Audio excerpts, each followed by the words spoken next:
Jack carefully peeked down into the darkness. It looked like something was climbing up from below. He immediately slammed the door shut, but the crawling sounds didn't stop. Then he watched in horror as a pair of hands slowly pushed the door back open. Not daring to stay, Jack rushed to find another place to hide. In his panic, he slipped and fell into a bathtub full of water. Soaked and terrified, he scrambled to his feet and ran into the bedroom.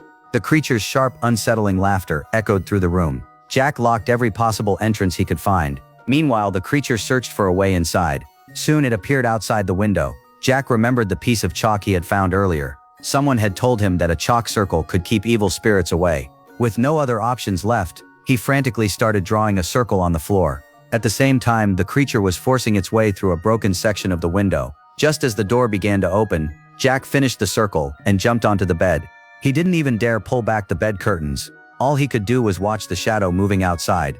Thankfully, the chalk circle worked. Jack survived the night.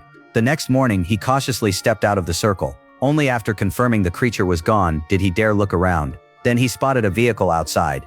For the first time, he felt a spark of hope. Jack immediately rang the old mechanical service bell, hoping someone downstairs would notice. But after waiting for a long time, all he saw was the vehicle driving away. His only hope seemed gone. What Jack didn't know was that the homeless man who had come with him had already sensed that something was wrong. Despite his injuries, he refused to give up on Jack. Determined to help, he returned to the hotel. After smashing open the door with an axe, the two barely had time to celebrate. The hotel owner suddenly appeared and attacked the homeless man with a bow. Then he set the building on fire. His plan was to bury both Jack and all of his secrets forever. But he overlooked one important detail. Without the key, he couldn't escape either. With no choice, he headed back upstairs. During that time, Jack managed to steal the key. Having nowhere else to go, he returned to the basement. At this point, the creature below seemed less frightening than the man above. Carefully making his way through the darkness, Jack listened as the owner spoke through the building's intercom. The owner claimed they could still leave together. All Jack had to do was bring him the key. He promised he wouldn't hurt him. But Jack no longer believed a word he said. He pulled out the chalk and began drawing another circle. Before he could finish, something grabbed him. Upstairs, the owner received no response.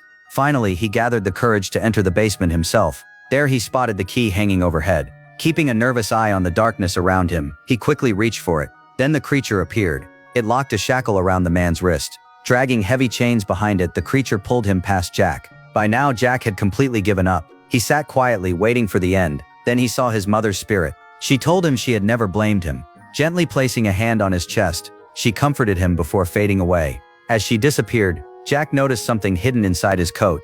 A knife. And suddenly he had an idea. Nearby, the creature opened a massive door filled with countless trapped spirits.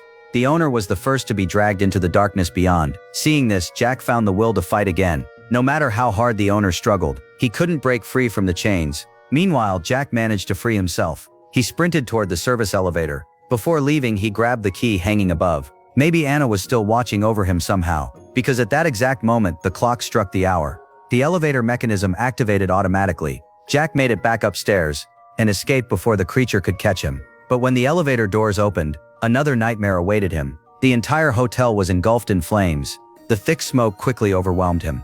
Jack lost consciousness. Fortunately, someone found him in time and carried him to safety. The fire destroyed the hotel, along with every secret hidden inside it. But what surprised Jack most happened later at the hospital. There, he ran into Abby, and Abby revealed a terrifying truth. The night Jack insulted him and refused to listen to his writing, Abby had become furious. As revenge, he secretly mixed some of the homeless man's hallucinogenic mushroom powder into Jack's drink. That was why Jack had started seeing visions of his mother. The guilt and hallucinations had ultimately led to his first hospitalization.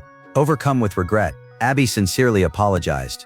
Jack listened quietly. Then he looked down at the bruises on his wrists left by the chains, and doubt filled his mind. Had everything happened because of the mushrooms, or was there really a witch living beneath that hotel? In the end, the answer didn't matter, because sometimes the darkness inside a human heart is far more frightening than any evil spirit. And now the fire had buried every secret and every sin beneath the ashes forever.